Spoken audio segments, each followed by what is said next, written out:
সকললৈ পবিত্ৰ ঈদুত যোৱাৰ শুভেচ্ছা জ্ঞাপন কৰিছোঁ।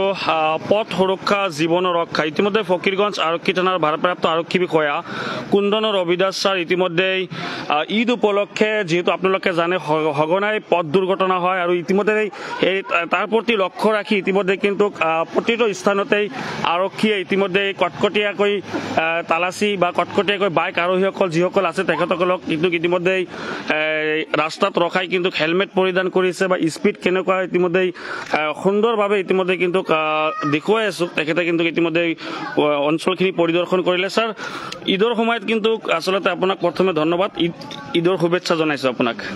তো আজি আচলতে ইমান সুন্দৰ এটি পদক্ষেপ পোৱাতেই কি ক'ব? আচ্ছা, ধন্যবাদ আতিকুৰ। প্ৰথমতে মই তোমাৰ যোগেদি আমাৰ সকলো ফকীৰগঞ্জবাসীক ঈদৰ শুভেচ্ছা জ্ঞাপন কৰিলোঁ। লগতে মোৰ ফালৰ পৰা সকলোকে ৰিকুৱেষ্ট কৰোঁ যে আজি যিহেতু ইমান ধুনীয়া এটা পবিত্ৰ দিন আৰু বহুতে হয়তো বাইক গাড়ী লৈ ওলায়, তো সকলোকে মোৰ ফালৰ পৰা ৰিকুৱেষ্ট কৰোঁ যে কোনো যাতে বাইক ৰেছ ড্ৰাইভিং নকৰে, কাৰণ ইতিমধ্যে আপোনালোকে গম পাইছে যোৱাকালি এটা এক্সিডেণ্ট হৈ গৈছে।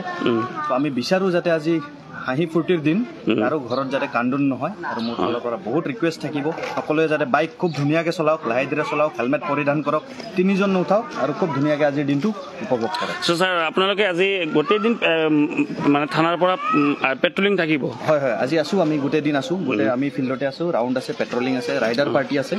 গতিকে আমি চেষ্টা ৰাখিম আমাৰ অভিভাৱকসকলক কি এটা মেছেজ দিব? তেওঁলোককো মই জনাব বিচাৰোঁ যাৰ যাৰ বয়স হোৱা নাই বা লাইচেঞ্চ নাই বা হেলমেট নোহোৱাকৈ তেনেকৈ বাইক যাতে তেওঁলোকে নিদিয়ে, আজিৰ দিনটো যাতে খুব ধুনীয়াকৈ পাৰ হ'ব লাগে।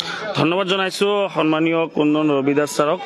তেখেতসকলে ইতিমধ্যে আইৰ কাটা তিনিআলিত আছে আৰু ইয়াৰ পৰা অঞ্চলখিনি কটকটীয়াকৈ তেখেতে পৰিদৰ্শন কৰি আছে আৰু ইয়াত আপোনালোকক দেখুৱাই আছোঁ।